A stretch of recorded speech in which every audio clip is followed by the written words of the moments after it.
Welcome to Behind the Confident Smile. I am your host, Bianca Cotton, and I am here with special guest Norma S. Williams. Thanks for being here with me today. You. So excited. Me too, especially for this topic, you all. We are about to dig into her journey to entrepreneurship. It's a good one. It is. It's very timely for where we are in the world right now. It is. So, Norma, tell us, what seed was planted and when about entrepreneurship? I like to say that for me, it was sort of a natural progression in my life. Let me start by saying I am extremely extroverted and I love all people. I think that's significant moving into the type of business structure that I have. And then, of course, necessity is the motherhood. What is the famous saying? But out of necessity, I had to start something when my daughter was really, really young. And she just changed my life. And I really needed to do something. I like to tell people that I had a job that it paid the bills, but it didn't feed my soul. And so I was a single mom going through a really rough time. And I was miserable. And I hated that for her. I hated the example that I was setting for her. But I was hungry for something deeper than what I was providing her. And we had a roof over our head, and we did have a job that, paid the bills so that I could feed her. But I was a miserable human being, and I knew I needed to do something different. And then I stumbled upon Martha Stewart. Oh. I like to say I met Martha in the alley. Please do share. So we lived in a small apartment in Evanston, and I had come down the stairs and went through the alley to go to my car when I found a box of beautiful, perfectly unused Martha Stewart magazines. Now, this is Martha Stewart pre-jail. When she had her Omni company. And so she had a magazine that came out 6 times a year, but it coordinated with a weekly show that she had on television that highlighted the things in the magazine. So essentially the TV show showed videos of the things that she was highlighting in the magazine. So if she was baking something in the magazine, then on the show, she would actually show you how to put the things together. And I had never seen the magazine before. I'd heard of the show, but I'd not seen the magazine. And it literally stopped me in my tracks. It was as if the books were calling to me. I remember promptly picking up the box, turning around, and taking them back into the house and poring over them. And as I started to pore over them, I was struck by her sense of, I want to be careful not to say perfectionism. I was struck by her sense of excellence and everything she did. And, here's the thing about being a single mom. You can't afford much of anything, but you got to buy groceries anyway. So I like to say I was very familiar with 2 food groups at the time, rice and beans. Right? This is your typical Puerto Rican cuisine. But Martha, in one of the magazines that I opened, said that you should combine leeks and shallots with scallops. Now, I'm going to tell you, I had never heard of either leeks or shallots. I didn't even know what department in the grocery store to buy it from. So when I learned all of that, I took it home. I bought white wine for the first time, and I made this amazing meal. And my daughter and I ate like queens. And something in that singular meal sparked a seed I didn't even know I had. And so after I was perusing through several of these magazines and making different cuisines we had never heard before, I turned my attention to baking, and I really began to shine. And then I found some recipes between hers and others that I had been able to get my hands on, and I was so good at recreating these desserts that I actually started a very small baking business that I called The Grand Finale. And so I started to sell gourmet cheesecakes right out of my little apartment for $45 on the North Shore. Two things happened as a result of that. One was that all of a sudden, Brittany and I had a little play money, which we had never had before. But the other thing that happened is that I began to see that I was more than my current situation. And that was a powerful, powerful moment. A few months go by. I'm now subscribing to her magazine, so I'm getting fresh magazines to arrive to the house. And it coincided with an episode that she had on refurbishing furniture. I promptly went to the Salvation Army, where I bought a 4-piece bedroom set. And Martha said that we could strip it and redesign it. Right. And that's what I did. Now, Martha didn't say do it in your little tiny living room because the fumes are toxic, but I didn't know. So I remember just putting down some sheets and starting with the furniture and the dresser and the chest and stripping that away. And then I remember staining the body of it and something in my head saying, hey, no, I don't want to stain the top. I think I want to paint it and put a design on it. And at that point, something in me clicked so deeply, I knew I would never be the same. I recognized I can cook. I can follow these recipes. I can cook. Oh, I can really bake. I'm really good at that. Oh, I can refurbish furniture. I'm good with my hands. And up until that point, I never had put those two things together. I never put the thought process behind the fact that I could recreate things with my hands. And that is really how the essence of the business began. Wow. Now, it didn't begin in that moment, but the seed was definitely sown. Right. And over time, it sounds as if you discovered your gifts, like your natural gifting. Absolutely. Which is interesting because I could not have articulated that up until this time. And by this time, I'm practically 30 years old, and I wasn't able to articulate that. So then fast forward a little bit. I get married. I have a couple of more children. It's a very abusive relationship. It's a very, very toxic situation for the children and myself, and I'm desperate to get out. I'm turning 36 years old, and I have some choices to make about what I'm going to do with my life. Now I have 3 children. I'm faced with what I'm going to do about my career. How am I going to face these children every day, knowing that they need for me to provide for them? And so at that moment, I was at a crossroad. I was either going to go back to corporate America, where I was absolutely miserable, or I was going to say, hey, you're handy. There's a skill set for that in the entire world, and now is the best time to do it. And if you do this, if you start this business on your own, you'll be able to control your destiny. And more importantly, you'll be able to control your schedule when you cannot see your children. And it was a really beautiful thing. The marriage was so toxic. I was very, very broke inside the marriage. I had $75 literally to my name. But I thought I need to advertise. I didn't know anything about advertising, but I knew that people needed to know that the business existed. What could I do? Right. What did I have? What was my best option at that point? What was in your hands? Exactly. It reminds me of that biblical scripture. And so I said, well, I could pass flyers. And so I went to the office supply store and purchased a ream of paper and a supply of ink, black ink, because it was all I could afford. I purchased pink paper specifically, and I sat down at the computer and I thought, I need to call this company something. What am I going to do, first of all? Well, by that time, I had been painting and hanging things, and I thought, I could be a really good interior designer. I'm not sure that anybody's going to hire me for that right now, but I know how to paint, and I'll start there. And so I was at such a low place in my life, and I remember specifically saying, if I have any opportunity at all, I will hire other single women who are going through what I'm going through, who feel really ugly about themselves. And at that very moment, I knew I would call the business the Pretty Painters. And so I say the Pretty Painters. I print these super ugly generic flyers because I didn't know any better. My teenager at the time and I trifold these. We put the babies now that are 1 and 3 in a double stroller, and we go into the Beverly area and we pass those flyers out door to door until I get my first business, until I get my first contract. And that was 17 years ago, almost 18 years ago.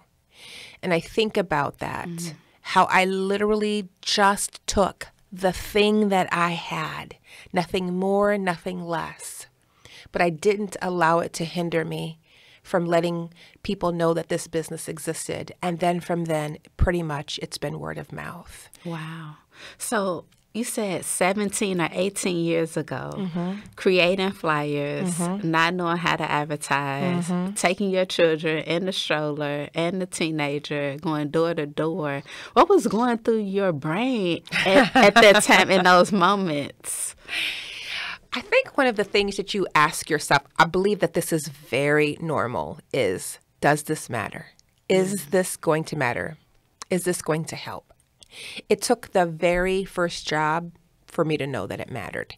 I learned very quickly that women, I really believe 18 years later that women are still, their voices are still not heard enough in the home industry. And I say that to say most contractors are still male. And at that moment, so long ago, I remember my very first client was a woman. She was a single woman who owned her own home, and she knew so little. Well, I started my home renovation journey at about 30, and now I'm 36, so I'm 6 years in. You know, by this time, I've done a lot of painting. I'm hanging things, and my girlfriends have dubbed me their boyfriend to be cute. And so I remember feeling like this lady didn't really need a painter. What she needed was a home advocate. And when I started to look at my business that way, that's really when it changed. And so I looked at my business, I still do, as an advocacy in both ways. I help women with their homes learn what to do, what not to do, where to spend your money. I think most women simply don't know what they should know about their homes. And likewise, as I'm hiring single moms and at-risk women for the business, I'm able to be an advocate for them, teaching them a trade that they'll need for the rest of their lives.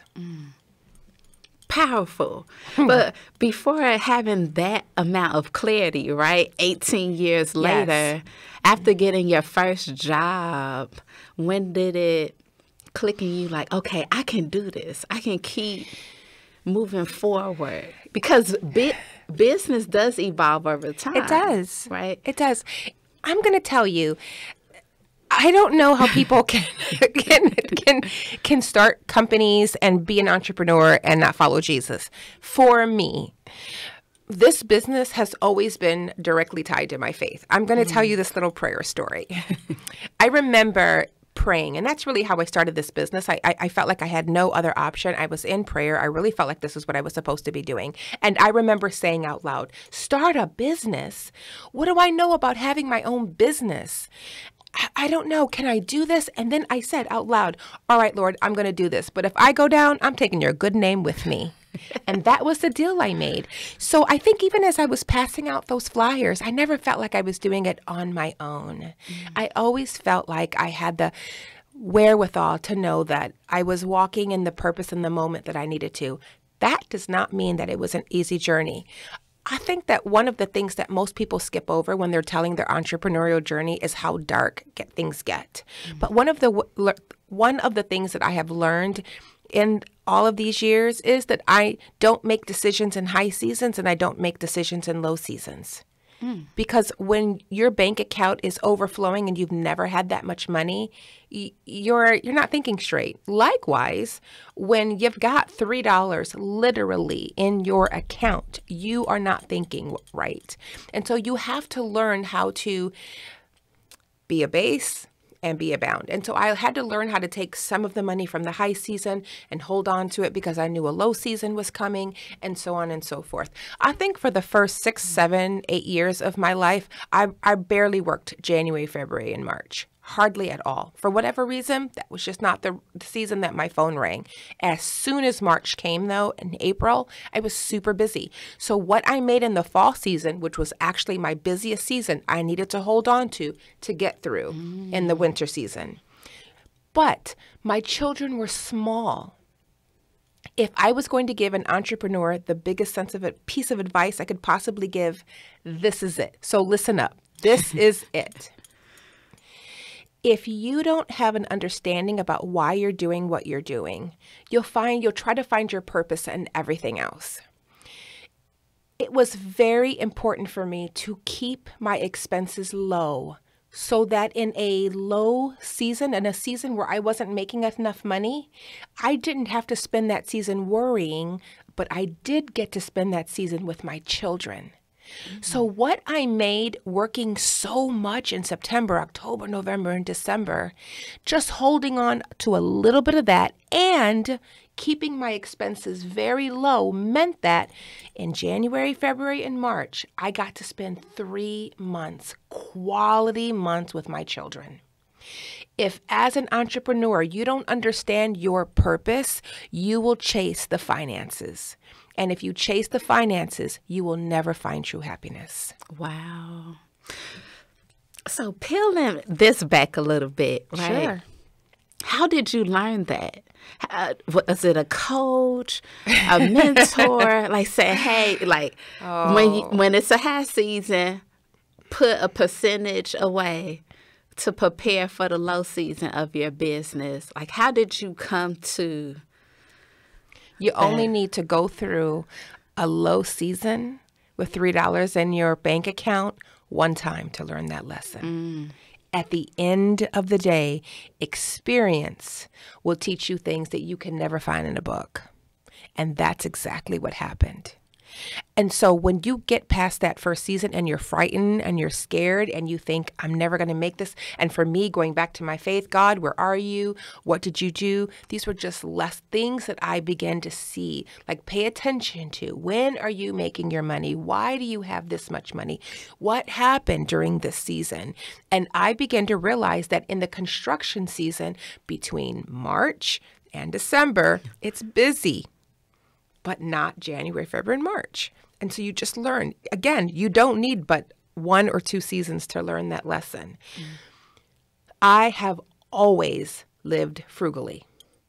Now, I'm a fashion girl. I like to be pretty and all of that stuff. I believe in makeup and dressing nice, but not at the expense of my peace. Nothing was worth that. I've always lived in a small house, or before I had a small apartment. Whatever vehicle I've driven for work is the vehicle that I have driven to the grocery store. And I have just learned to say that I never wanted to be what I like to call entrepreneur poor. I didn't want to be mortgage poor. I don't want to be car note poor. I want to have enough money in my bank account to supply my simple but very, very peaceful life. When you're an entrepreneur, you have enough things on the outside pulling you, but you get to make a decision about what is most significant and important in your life. And for me, it's never going to be about money, but it is always going to be about relationship. Because if we dial back all the way to the beginning of this conversation, I said to you, I'm an extreme extrovert. Yeah. So it is extremely important to me that my relationships are cultivated and that the people who work with me and for me know that they are loved and respected. That can't happen if I pay them peanuts so that I can live in a bigger house. Oh, wow. So let's talk about that. You building your team, because it was just you in the beginning. Before you were able to have a team, how long were you a solopreneur? Too long. So remember when the business started, I had a teenager. So she worked on weekends and she worked on every time the school was out, and she for sure worked all summer. So she was the first employee of the business. Okay. And then over time, probably 5-6 years, it was a long time that I was all by myself, meaning I'm doing all the estimates, all the, getting the material, all the carrying the heavy ladders, doing all the actual physical labor myself, plus still taking care of 2 young babies and a teenager. So about 5 years, and then 6, somewhere around there. And then I remember having a job and needing some extra help, more than one person. And I reached into my single mom pool.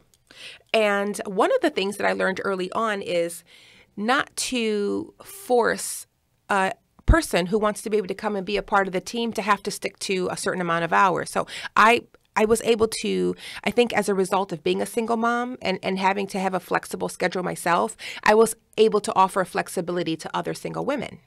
So if, for example, this Carolyn, who was one of my first employees, when she came on, she'd say, hey, I can only do Tuesday and Wednesday and Friday morning. That's fine. I can find somebody else to fit around your hours. That was so good for me. That was a wonderful experience for me to have early on because it showed me not to box people into the abilities that they were both sort of bringing in and not to put more pressure on the limitations that they already had based on their life. Wow. That was so wonderful, being able to take that into the business and then cultivating a career for other women around that.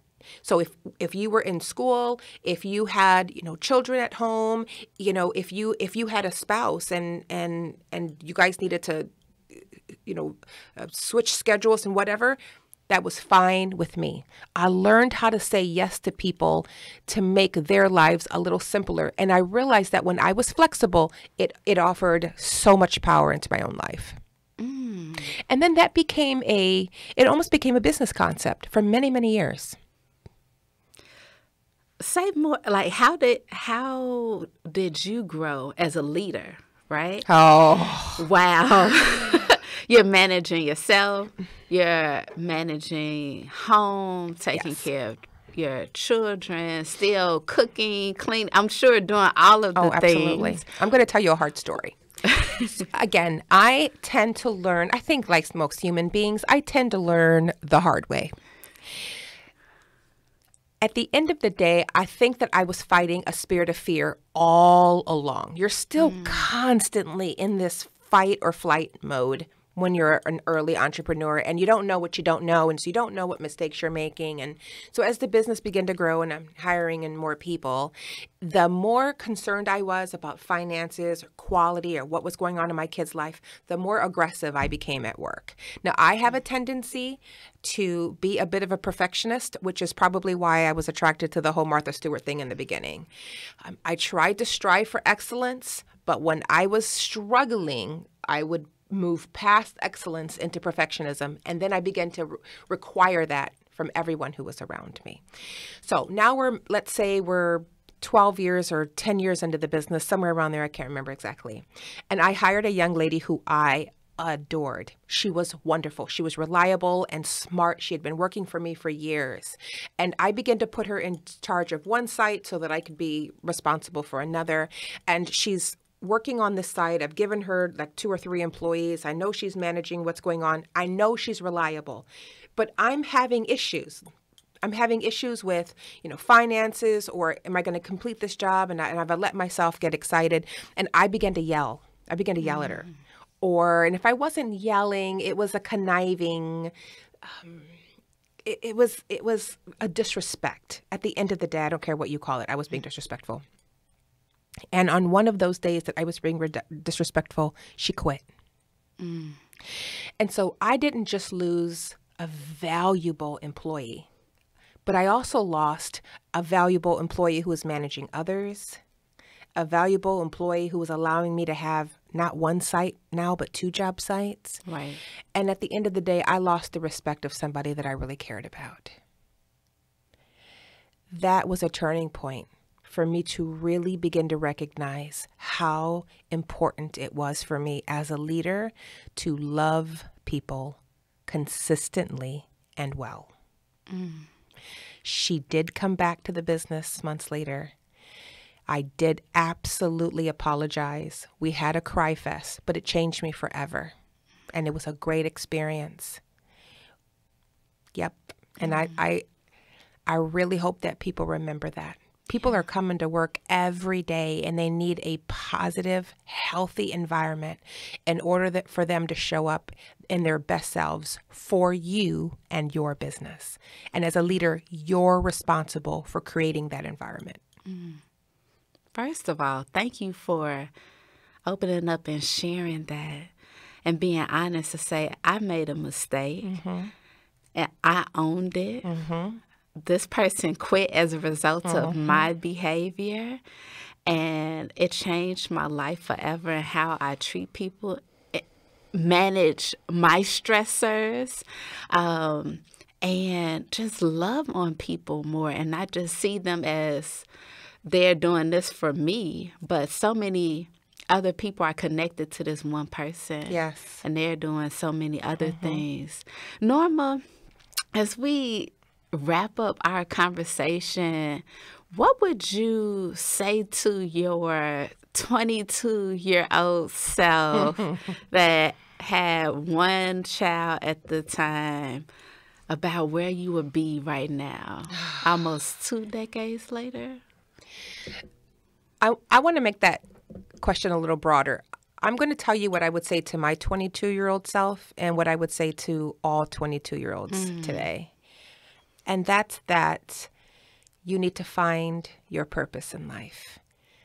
I don't want to make that a mysterious thing. Let me just preface that by saying it's important for us to know that we're all here for a reason and that we don't have to, but we get to spend our life discovering the why. And when you have some answers, it makes all of your forward thinking hopeful and joyful. So when I look back at my life, and if I had known at 22 that I would make this much of an impact on other people's lives, I would have not waited so long in my life to determine that I was going to live a joyful life despite what my circumstances were. I wish my 22-year-old self, I wish most 22-year-olds know that joy is an option. It's an option today, despite what their circumstances look like. And also, the last thing I would say is when you're creating your joy, sit down, spend some quiet time, figure out what's joyful for you, and then head out on that road. It's a good one. Beautiful. Oh, that's so beautiful to sit in that moment and joy and creating. You not only created a life and opportunity for yourself, but so many that continue to have ripple effects on others. So thank you for saying yes to your journey of entrepreneurship when you had no clue what that really meant. And now you can share with others from your experiences how to go about building a business and one that is sustainable and evolves over time and loves people. That's right. I'm so grateful. Oh, thank you so much for having me. It was wonderful being here. Oh, yes. Thank you, Norma. So if you all didn't take anything away from this conversation, walk away with identifying your purpose if you don't already know it. Create joy in your life and go and make an impact through the vehicle of entrepreneurship if you feel called to that. Thank you all.